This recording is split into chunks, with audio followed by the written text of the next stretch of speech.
کہتے ہیں حکیم لقمان کے پاس عقل آئی تو انہوں نے پوچھا تو کون ہے اور کہاں رہتی ہے؟ عقل نے کہا میں عقل ہوں اور انسان کے سر میں رہتی ہوں۔ پھر شرم آئی تو حکیم لقمان نے اس سے پوچھا تو کون ہے اور کہاں رہتی ہے؟ اس نے جواب دیا میں شرم ہوں اور آنکھ میں رہتی ہوں۔ اسی طرح محبت آئی تو اس سے بھی حکیم لقمان نے پوچھا تو کون ہے اور کہاں رہتی ہے؟ اس نے جواب دیا میں محبت ہوں اور انسان کا دل میرا مسکن ہے۔ اب تقدیر آئی تو اس سے بھی پوچھا تو کون ہے اور کہاں رہتی ہے؟ تقدیر کہنے لگی میں تقدیر ہوں اور انسان کے سر میں رہتی ہوں۔ حکیم لقمان نے کہا وہ تو عقل کا نشان ہے۔ عقل بولی جب تقدیر آتی ہے تو میں رخصت ہو جاتی ہوں۔ اب عشق آیا، اس سے دریافت کیا گیا تو کون ہے اور کہاں رہتا ہے؟ جواب ملا میں عشق ہوں اور انسان کی آنکھ میں رہتا ہوں۔ حکیم لقمان نے کہا وہاں تو شرم رہتی ہے۔ اس نے جواب دیا جب عشق آتا ہے تو شرم بھی چلی جاتی ہے۔ آخر میں لالچ آیا، اس سے بھی پوچھا تو کون ہے اور کہاں رہتا ہے؟ جواب دیا میں لالچ ہوں اور انسان کے دل میں رہتا ہوں۔ حکیم لقمان نے کہا اس جگہ تو محبت رہتی ہے۔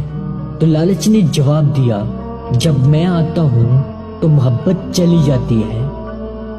حکیم لقمان کی اپنے بیٹے کو نصیحت، عبادت کے وقت اپنے دل کو قابو میں رکھنا، جب دسترخوان پہ بیٹھو تو اپنے پیٹ کو قابو میں رکھنا، کسی کے گھر جاؤ تو اپنی آنکھوں کو قابو میں رکھنا، کسی محفل میں بیٹھو تو اپنی زبان کو قابو میں رکھنا، اللہ اور موت کو ہمیشہ یاد رکھنا، اپنی نیکیاں اور دوسروں کی برائیوں کو بھلا دینا۔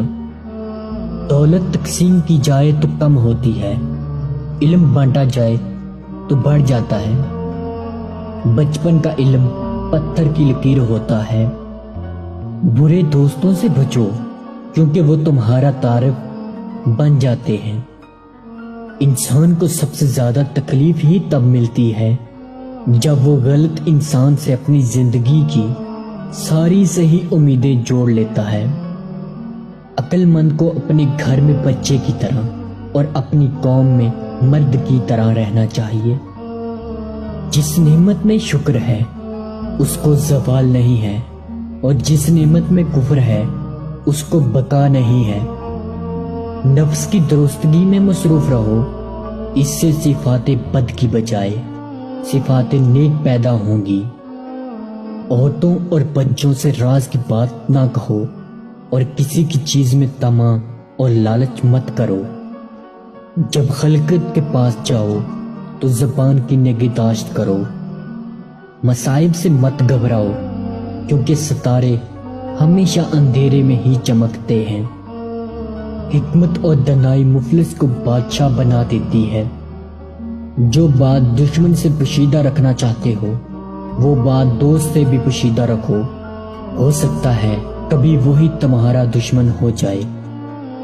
وقت کی اگر قیمت ہے تو وہ اس کا صحیح استعمال ہے۔ جدو جہد نہ کرنا محتاجی کا باعث ہوتا ہے اور محتاجی دین کو تنگ، عقل کو ضعیف اور مروت کو زائل کر دیتی ہے۔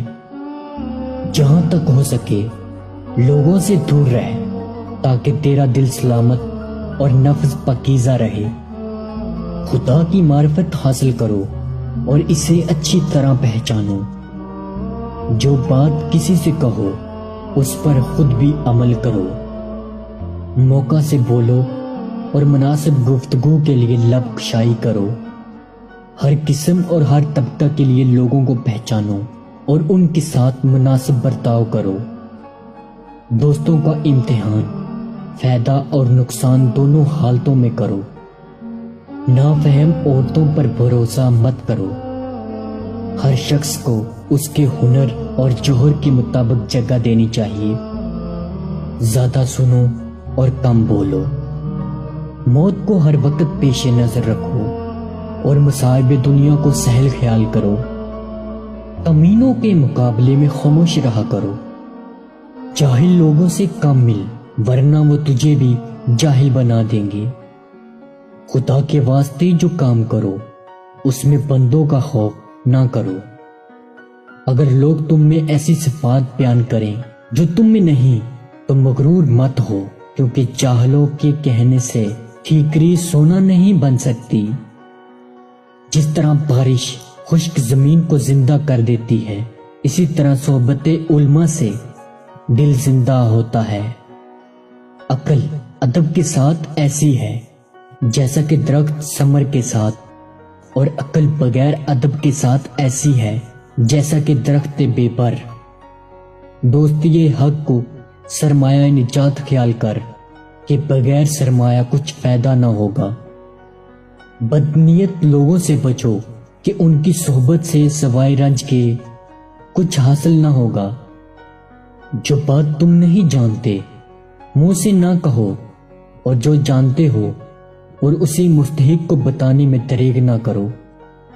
اگر کوئی کام دوسرے کے سپرد کرنا ہے تو دانا کے سپرد کر، اور اگر دانا میسر نہ ہو تو خود کرو ورنہ ترک کر دو۔ بیوقوفوں سے دوستی مت کرو، کیونکہ یہ مشکل وقت میں تیری مشکلات میں اضافہ کر دیں گے۔ لالچ مت کرو، اور جتنا اللہ نے دیا ہے اس پر قانے رہو۔ صحت اللہ کی بہت بڑی نعمت ہے، اس کی قدر کرو۔